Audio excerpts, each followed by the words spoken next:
7 जून 2022 एक पत्नी अपने पति को रोजाना की तरह फ़ोन करती है और फ़ोन करने के बाद पति के पास रोने लगती है, गिड़गिड़ाने लगती है और कहती है कि आप जितना जल्दी हो सके उतना जल्दी अपने सीनियर अधिकारी से छुट्टी लेकर और घर आ जाइए। पति जब इतना बात सुनता है तो हैरान हो जाता है, परेशान हो जाता है और पूछने लगता है कि आखिर ऐसा क्या बात है जो तुम मेरे को इतना जल्दी घर आने के लिए कर रही हो। पत्नी रोते रोते बताती है कि आप आइए, नहीं तो अगर थोड़ा भी आप आने में देर करेंगे, अगर दोबारा हमारे साथ ऐसा घटना हुआ तो मेरे से बर्दाश्त नहीं होगा और मैं जहर खा के नहीं तो फांसी लगा के अपना जान दे दूंगी।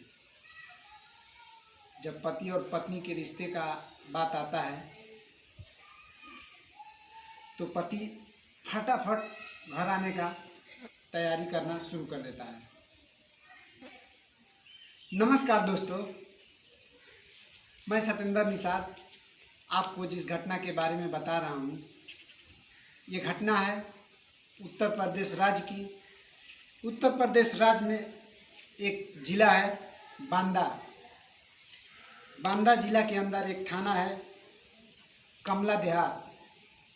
कमला देहात क्षेत्र की एक घटना है। एक पति अपने बीवी बच्चे को छोड़कर लगभग 3-4 साल से सूरत में एक प्राइवेट कंपनी में काम करता है।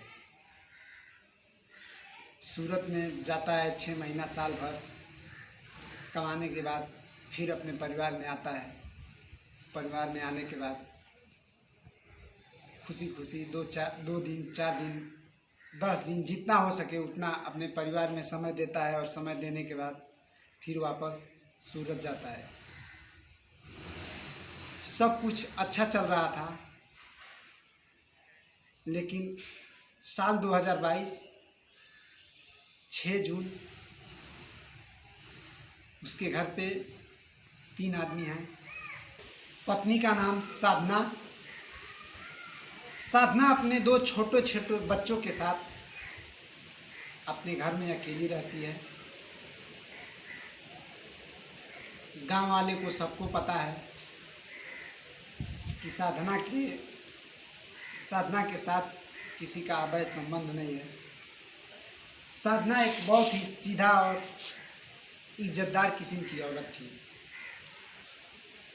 साधना अपने काम से काम रखती थी। 6 जून 2022 रात को लगभग 9 बजे के आसपास साधना के घर में 3 आदमी मुंह पे नकाब लगाकर, मुंह को रुमाल से बांधकर और साधना के घर में दीवार फांद कर घुस जाते हैं। साधना को पता नहीं है। साधना अपने बच्चों के साथ खाकर और सोई है। जैसे ही तीनों लड़के घर के अंदर जाते हैं तो साधना का कोई मुंह पकड़ लेता है, कोई हाथ पकड़ लेता है और चाकू दिखाकर साधना को तीनों बंदे इतना डरा देते हैं, इतना धमका देते हैं कि अगर तूने आवाज़ की तो तुम्हारे बच्चे के साथ साथ तुमको भी आज हम लोग जान से मार देंगे, नहीं तो अगर जान प्यारी है तो चिल्लाना मत। जो लोग हम लोग जो कर रहे हैं उसे करने दो। साधना बेचारी सीधी सादी औरत चुपचाप इन लड़कों के बात को मान जाती है, क्योंकि छोटे छोटे बच्चे का जब अपना चेहरा देखती है तो उसे बहुत तरस आता है। फिर जब तीनों लड़कों का बात मान जाती है तो तीनों लड़के बारी बारी से साधना के साथ रेप करना शुरू कर देते हैं। रेप करने का सिलसिला 9:30 बजे के आसपास से लगभग 2 से 2:30 बजे रात तक कंटिन्यू चलता है। साधना का जब धीरे धीरे हालत बिगड़ने लगता है, साधना को तीनों युवक, जब तक साधना बेहोश नहीं हो जाती है तब तक उसको यूज करते हैं, अपने हवस का भूख मिटाते हैं। 3 बजे के आसपास साधना बेहोश हो जाती है, दर्द को बर्दाश्त नहीं कर पाती है, और जब साधना बेहोश हो जाती है तो तीनों बंदे जो घर में घुसे हैं, घर के अंदर घूम घूम कर और सामान तलाशने लगते हैं। घर में जो भी पैसा है, जेवर है, जो भी कीमती चीज़ है, अपने साथ लेकर और चले जाते हैं।